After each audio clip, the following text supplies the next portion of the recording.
Geezers in the gig economy and on YouTube. I'm going to talk about that on this segment of the Gig Geezer.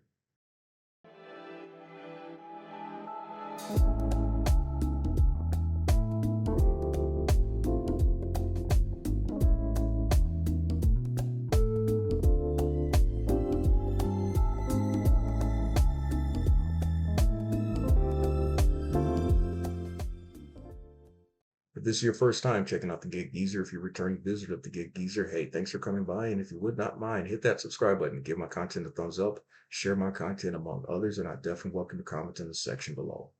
Well, y'all, this is actually about my seventh take in trying to put together this particular segment of the Gig Geezer. In fact, a few moments ago, I thought that I'd put together the right one. I was going to hit the stop button and realize that I hadn't even started. So hopefully we're going to get it right this time. Now, I'm doing this particular segment of the Gig Geezer with a mind or heart for older viewers and subscribers, but this is really for anyone of any age. Again, although there is going to be more of an emphasis on older folk. Now, as a younger person, you may have somebody who is my age that may be a parent or an uncle or an aunt or even a grandparent. And then again, you may have somebody who's of another age who might be slightly older, and that might be an older brother or an uncle. The fact of the matter is, we're all people, and there's something about being able to communicate a message to an audience. And while it's easy to be rather judgmental and say that, well, a person lacks the actual talent to communicate to an audience. One of the beauties about YouTube is that you don't have to have this professional training to reach an audience. That's the thing. And for that matter, when it comes to the gig economy, you don't have to have an advanced degree to be an active participant in the gig economy. Just as a review, what is a geezer? By definition, it's an old man. Of course, I've always heard the saying that you're as old as you think you are. And then again, there are those who are detractors and haters and all, or just being a smart ass like I was at one time. And you may just simply think that it's a person whose time has passed them by. Even as an older person, I try to be open to other folks' ideas and opinions. And sometimes you learn from the people that you're around. In this particular case, as I've shared in the past, my ownership and operation of a Sprinter/cargo van was really peaked, or the impetus was from a conversation I had with a guy who at the time was 26 years old. We were in the parking lot of Walmart.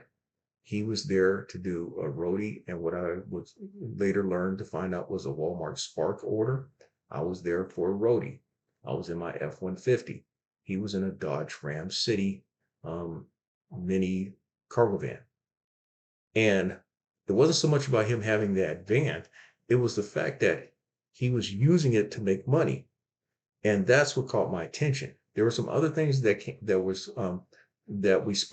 we talked about during that conversation. And one of the things I drew from it, and I've actually shared in some live streams that I've participated in, is that I was impressed with his business mindset, his business acumen for his age. When I was 26, yes, I paid my bills on time, what few bills that I had, but the most the most other financially responsible thing that I did, which was actually by default, was I opened my first checking account. And that was only because the paper that I was working at required that you had to have a checking account because everything was done through direct deposit. So the first time I had a tangible example of older guys was while I was at the bowling alleys over 40 years ago. In fact, the year was 1983. And a guy whom I would not mistake for being the salt of the earth pointed out a couple of guys who were bowling. One guy's name was Willie, the other guy's name was Smitty. They were both in their early 50s, approaching their mid 50s. And this guy pointed out to me, you see there, Willie, look at Willie over there. Now, Willie, he looks good, man. He looks healthy. He's happy. And he's got a pretty girlfriend. You know what's going on with him, right? And I'm like, yeah, yeah, yeah, yeah, yeah. And then he pointed out over here on this other pair, look at Smitty. Now look at Smitty. He looks all old and shriveled up. He looks angry and mad. He's got an ugly wife. So you kind of know what's going on over there, right? And I'm like, yeah, yeah, yeah, yeah. See, I want to be like Willie. That's what he said. I want to be like Willie. And I'm looking over at Willie. I'm not thinking much of it, but for whatever's worth, I certainly didn't want to be like Smitty. So Willie was probably by default the best option. Now, now, believe it or not, that was something that I shared with a lot of folk over the years. How this guy pointed out to me, Willie and Smitty. And so now I'm at a point, I'm at a stage in life where I'm much older than those guys were at that stage in their life. But the one thing I can say is that I'd like to think that I'm very functional, vibrant, and I'll just leave it at that. Now, one last thing about the history of geezer. The first time I was exposed to the word geezer was reading a column by the late Bob Rubin of the Miami Herald. He wrote a column on guys participating in this short-lived senior professional baseball league, which was open to players age 35 and older. And he ended the column by saying, not bad for a bunch of geezers. And so I added that word to my lexicon probably for the first time in 2014 when I started looking to bowl in the PBA 50 regional circuit. That is the PBA 50 for bowlers age 50 and above. And so I told a couple of guys that, yeah, I'm trying to get my game back together so I can go out there and bowl on the regional circuit, the Geezer regional circuit. So at this stage in life, one would think that I should be celebrating the fact that, hey, I'm out here able to go about every day doing what I'm doing.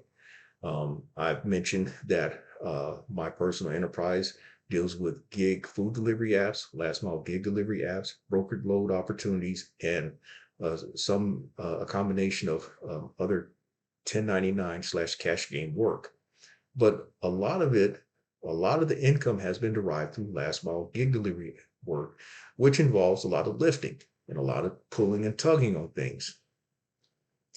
And I feel fortunate that I'm able to do what I've been doing. And when I've talked to some guys on certain gig opportunities and we get to talk about age, they're like, you're that old? I'm like, yeah, thank you. Thank you. Because I guess what it's saying is that, you know, I don't look my age, which is, I guess, a good thing even at this stage in life. But even have even if looks are deceiving, I want to share with you that you've heard the term, it's never too late. And perhaps there is some truth to that. It's never too late to get out here and become an active participant in the gig economy. It may not be last mile gig delivery apps. It may not even be gig food delivery apps, but there are a lot of apps out there that may afford you the opportunity to get out here and try to earn some money. And that is going to be, so long as that there's a gig economy, there's always going to be another convenience that's going to be created for consumers or for a market. I would recommend that you do your research. There's always something out there. I mean, there's a guy who walks dogs or keeps dogs. There's someone who does people laundry.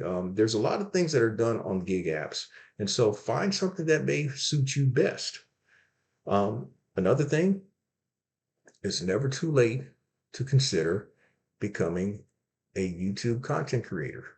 That's right, it's never too late. The fact of the matter is that you are your best asset. That's right, you are your best asset. And with that, there's always going to be a struggle about relevance, both being a geezer and in your being in the gig economy, and for that matter, being a content creator on YouTube. And it's fair to say that it's difficult keeping up with the times, as we know, because the times that we are in is moving at a much accelerated pace. I can tell you from 30, 40, 50, even 60 years ago that communication was a lot slower. Things, things that you may hear in South Carolina may have taken a couple of days or even a week to reach the middle of the country, because back then the communication was you start from the east, you start from the coast, the east and west coast, and work your way to the middle. And so it conceivably could have taken a week, a few days to a week for news to reach the middle of the country. That was then. In 2024, it's a matter of seconds or even minutes, but I would venture to say seconds because of the internet, but namely the internet. So what does that mean? There is a constant challenge of staying close to the trends in order to cash in on those opportunities. And so, as it is with the gig economy, with actual gig work, the same thing with YouTube. As we know, things are based on algorithms, which anticipates and predicts your behavior as a driver, as a consumer, as a viewer. And so one thing you have to realize, particularly as I give this example with YouTube, while you may be hot one week or a month, you may not be hot the next week or the next month. And so you're always trying to figure out how to stay in step with that algorithm. But then what about content? As an older person, is there an audience for an older person? Yes, there is.